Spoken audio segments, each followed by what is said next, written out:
Welcome to English Speaking Corner, your quiet space to build real speaking confidence.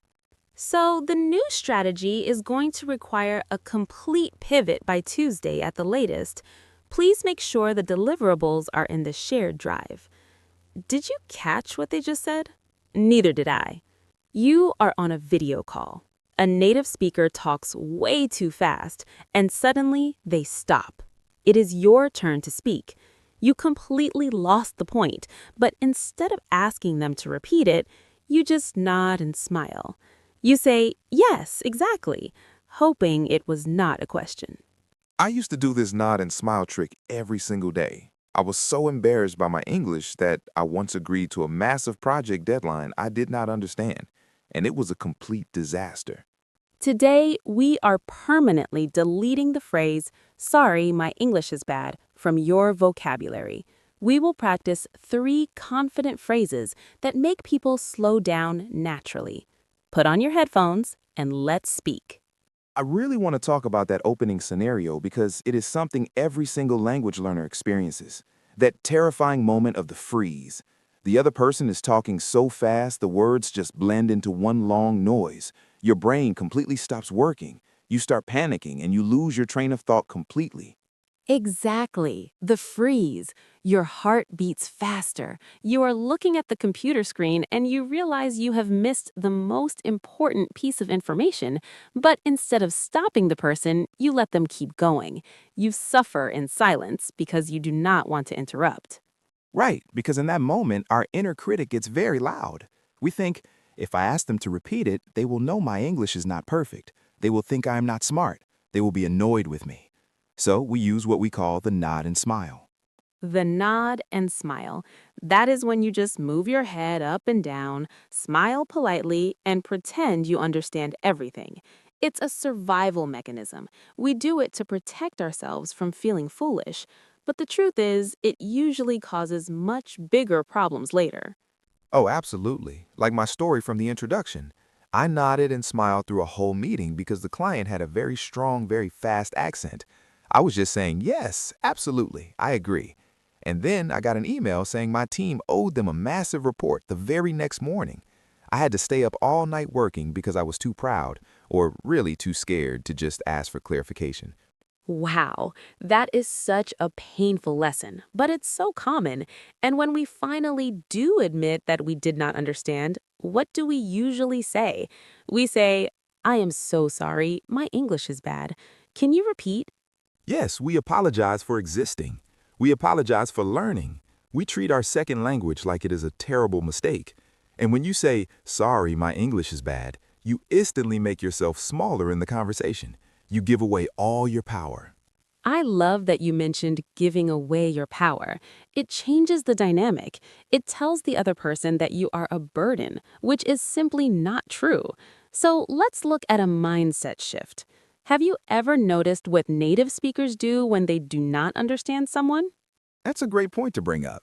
Native speakers ask for clarification all the time. If I'm talking to my brother and he talks too fast, or if a truck drives by and makes a loud noise, I do not apologize. I just ask him to repeat it. It's perfectly normal. Exactly. Asking for clarification is not a sign of bad English, it's a sign of active listening. It shows the other person that you care deeply about what they are saying and you want to make sure you get it right. It makes you look professional. It makes you look engaged. So we need to replace the apology with something confident. We need to replace the panic with a polite, calm interruption. And that brings us to our first confident phrase, the soft interruption. Instead of saying, "What?" or "Sorry, I don't understand," we're going to use a beautiful, natural phrase. The phrase is, "I didn't quite catch that." I didn't quite catch that. Wow, that line feels like a deep breath. It's so much softer than saying, I do not understand. It really is. Let's break it down. We use the word catch. Think about playing a game of baseball. If someone throws a ball at you extremely fast and you drop it, is it because you are bad at the game? Not necessarily. Sometimes the throw was simply too fast or too wild. Oh, I love that image. The words are the ball. If a native speaker throws the words at you at lightning speed and you miss them, You just say, I didn't quite catch that. It removes the blame. It doesn't mean you're not smart, it just means the words slip past you. Exactly. It places the responsibility gently back on the speaker to throw the words a little slower the second time. And the word quite makes it very polite. I didn't quite catch that. It means I heard some of it, but not the exact details. The tone of voice is incredibly important here, too. If you say it with a high, panicked voice, you still sound nervous. But if you drop your pitch at the end of the sentence, you sound entirely in control. Let's practice that tone right now. This is why you are at the English speaking corner. We do not just listen, we speak. I'm going to say the phrase slowly. Notice how my voice goes down at the end. Then I will leave a quiet space. In that quiet space, I want you to speak out loud, matching my calm, steady tone. Here we go. I didn't quite catch that. Let's do it again. Take a breath, relax your shoulders, and speak with confidence. I didn't quite catch that. Beautiful.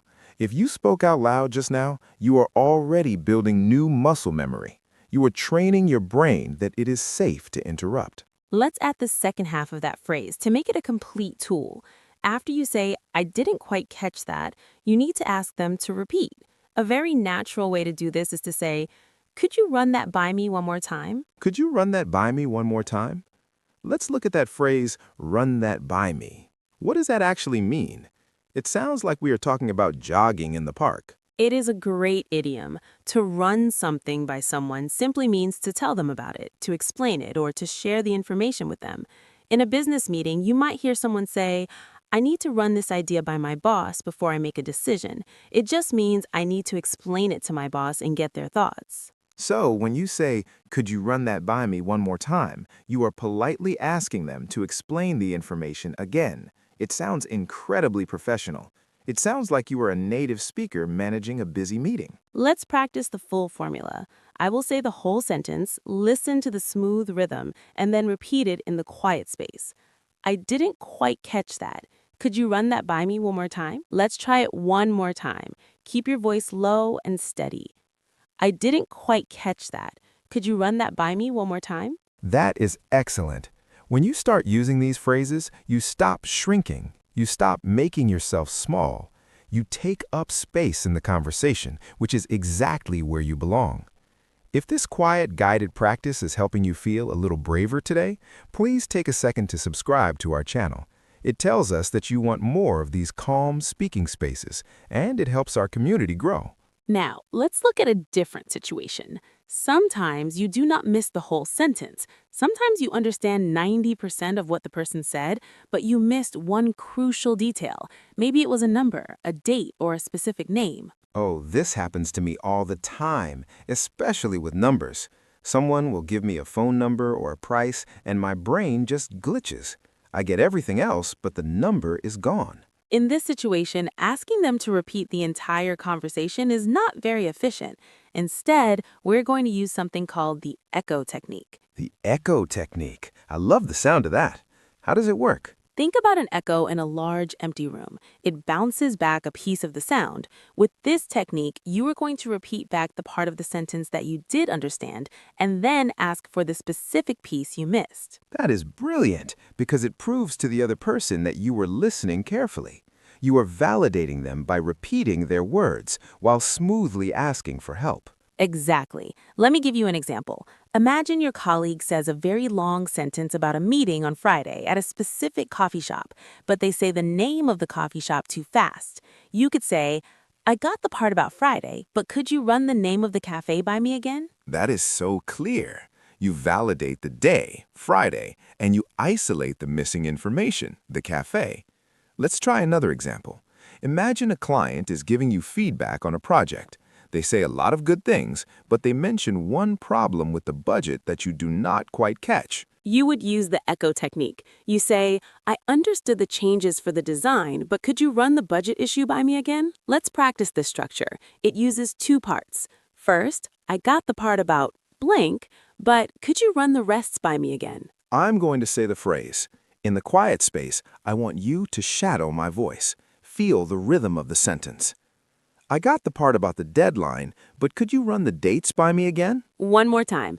Imagine you are looking right at your colleague, feeling totally confident. I got the part about the deadline, but could you run the dates by me again? That is so practical. You can use it anywhere. You can use it at the airport if the gate agent speaks too fast. I got the part about the delay, but could you run the gate number by me again? You can use it in a restaurant. I got the part about the spicy sauce, but could you run the side dishes by me again? It is a universal tool, and the beauty of the echo technique is that it naturally forces the other person to slow down. When you show them exactly where you got lost, they will instinctively speak more clearly when they fill in the blank. We have covered the complete miss, where you need them to repeat everything. We have covered the partial miss, using the echo technique. But what about the situation where you think you understood everything, but you just want to be absolutely sure before you end the conversation? That is a very dangerous moment. That is where the nod and smile usually happens, because you think, well, I am mostly sure, I'll just guess the rest. We do not want to guess. We want to verify. So we use our third confident phrase, just to make sure we're on the same page. On the same page. I really appreciate that idiom. It paints a clear picture. Imagine two people holding the same script, reading the exact same words. If you are on the same page, you are in total agreement. You have the same understanding of the situation. Exactly. If you are on different pages, one person thinks the meeting is Tuesday and the other person thinks the meeting is Thursday, chaos happens. So before you hang up the video call or before you walk away from the desk, you summarize the conversation using this phrase. For example, you are wrapping up a long discussion with your manager. You say, just to make sure we're on the same page, I'm going to finish the report and you are going to email the client. Is that correct? It is the ultimate professional move. It shows leadership. It shows that you are organized and proactive. Let's practice saying the opening of that phrase. It's a slightly longer sequence of words, so we'll take it slow. Listen to how the words flow together. Just to make sure we're on the same page. Now it's your turn. Speak it out loud in the quiet space. Just to make sure we're on the same page. Let's do it again, a little smoother this time. Imagine you are wrapping up a great meeting. Just to make sure we're on the same page. That sounds fantastic. You now have 3 distinct tools in your communication tool belt: the soft interruption, the echo technique, and the alignment check. But learning the theory is only half the battle. The real test is using it when the pressure is on. Which means it's time for the Fast Talker Challenge. We're going to build a simulator right here in the podcast. We are going to recreate the exact moment of pressure that causes the freeze, and you're going to practice breaking out of it. I love this. I'm going to play the role of your busy, distracted, fast-talking manager. I'm going to give you an instruction that is entirely too fast and filled with corporate jargon. Here are the rules for you, the listener. Mark will speak quickly. When he finishes, there will be a few seconds of silence. In that silence, you cannot just listen. You must speak out loud. I want you to interrupt him using our first phrase. I didn't quite catch that. Could you run that by me one more time? Are you ready? Take a deep breath. Imagine we're on a Zoom call. Here we go. Hey, I just looked at the numbers from last quarter, and we really need to optimize the deliverables before the sync on Thursday. So make sure everything is updated in the cloud by noon tomorrow. Now, interrupt him. Speak out loud. If you just said, I didn't quite catch that, could you run that by me one more time? You did it perfectly. You took back control of the moment. Let's do a second round. This time, we're going to practice the echo technique. Mark is going to give you a long sentence. You'll understand the first part, which is about a presentation, but the second part will be too fast. When he stops, I want you to say, I got the part about the presentation, but could you run the rest by me again? Get ready. Here's your fast-talking colleague. Great job on the slides today. The presentation looks solid, but we need to completely overhaul the financial projections on slide 12 before the regional director sees it. Speak out loud. Use the echo technique now. Excellent. You said, I got the part about the presentation, but could you run the rest by me again? Do you feel how powerful that is? You are not apologizing. You are directing the conversation. Let's do one final round in our simulator. This time, we're doing the alignment check. Mark has just explained a new process to you. You think you understand it. You need to say, just to make sure we're on the same page, you want me to send the email today. Here's the end of our meeting. So, yeah, if you could just handle that communication today, that would be great. It will really save us a lot of time next week. Speak out loud. Check that you are on the same page. I am so proud of you for doing that. Speaking to a recording might feel a little silly at first, but it is exactly how you build the physical habit of speaking English. When the real moment happens tomorrow at work, your mouth will already know what to do. You have done the hard work. Now we are going to transition into our favorite part of the episode. It is time for our calm word tour. This is where we slow down, collect the key words and phrases from today's lesson, and explain them with simple, clear examples. You can replay this part of the podcast anytime you need a gentle review of the vocabulary. Let's start with the trap we discussed at the very beginning, the nod and smile. The nod and smile. This is the habit of moving your head up and down and smiling to pretend you understand someone when you are actually completely lost.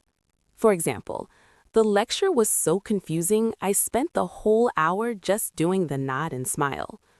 Or, another example, try not to nod and smile if you miss the instructions. Just ask for help. Our next phrase is the feeling that happens right before the nod and smile. Lost my train of thought. Lost my train of thought. This means you suddenly forget what you were saying or what you were thinking about.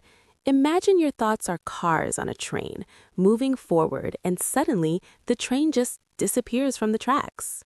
For example, I was going to add something to the agenda, but the phone rang and I lost my train of thought. Or, I am sorry, I completely lost my train of thought. What were we discussing?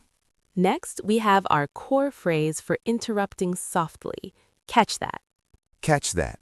In this context, to catch something means to hear it and understand it successfully before it passes you by. For example, the announcement on the train was too quiet. I did not catch the name of the next station. Or, she spoke very quickly, so I did not quite catch her last name. Then we have our friendly way to ask for a repetition. Run that by me. Run that by me. This means to tell someone about an idea or to explain a piece of information to them so they can consider it. For example, I have a new marketing idea. Can I run it by you after lunch? Or, I was distracted for a moment. Could you run those instructions by me one more time? And finally, our phrase for verifying agreement, on the same page. On the same page. This means two or more people have the exact same understanding of a situation or plan. They agree on the facts. For example, before we sign the contract, let's have a meeting to make sure we are all on the same page. Or, I think there was a miscommunication. We are definitely not on the same page about the budget. That concludes our calm word tour. You have absorbed so much valuable English today, not by memorizing grammar rules, but by practicing real communication. You are training yourself to be a participant, not a spectator. Now we want to give you a small challenge for the real world. I call this the sticky note challenge. Write the phrase, I didn't quite catch that, on a small piece of paper or a sticky note. Put it on the edge of your computer monitor or on the cover of your notebook. I love that idea. Keep it somewhere visible, and I challenge you to use it just one time during your next English conversation instead of apologizing for your language skills. You will be amazed at how much respect you gain when you simply ask people to slow down. To help you make this real, we have a question for you to answer in the comments. Have you ever fallen into the nod and smile trap? Tell us your funniest or most embarrassing misunderstanding story in the comments. We read your comments, and they really help other learners realize that we all make the exact same mistakes. Sharing your story builds our community. And if this episode gave you a little more confidence today, please like the video and click the subscribe button. Then watch the next recommended episode on your screen to keep your practice going. You do not have to apologize for learning. You have a voice. Your thoughts matter, and we want to hear them clearly. Thank you for sharing this quiet study space with us today, and keep speaking up.